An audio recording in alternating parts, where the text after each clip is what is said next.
Hi everyone.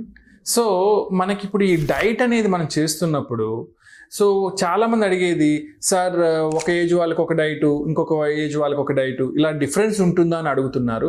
డెఫినెట్గా ఉంటుందండి. So ఎందుకు అంటే మనకి ఏజ్ పెరిగే కొద్దీ మన డైజెషన్ పవరు, దాన్ని అబ్జార్బ్ చేసుకునే పవరు, మన క్యాలరీ రిక్వైర్మెంట్ డిఫరెంట్ ఉంటుంది. సో ఒక యంగ్ పర్సన్కి కావాల్సినటువంటి క్యాలరీస్, ఒక ఓల్డ్ పర్సన్కి కావాల్సిన క్యాలరీస్ డిఫరెంట్గా కూడా ఉంటాయి. అంటే వాళ్ళ ఎనర్జీ ఎక్స్పెండిచర్ చేంజ్ అవుతుంది కాబట్టి.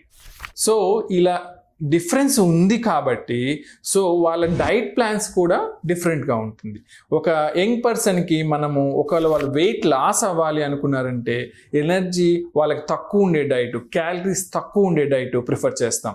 అదే థింగ్ బట్ ఓల్డ్ ఏజ్లో మనం వెయిట్ లాస్ కన్నా కూడా వాళ్ళ న్యూట్రిషన్ మంచిగా అయ్యేటట్టు, వాళ్ళ వెల్ బీయింగ్ మంచిగా ఉండేటట్టు డైట్ అనేది మనం అడ్వైజ్ చేస్తాం. ఇలాంటి మరీ ఇన్ఫర్మేటివ్ మరికొన్నిటువంటి హెల్త్ టాపిక్స్ గురించి తెలుసుకోవాలనుకుంటే మా ఛానల్కి ఫాలో అవ్వండి.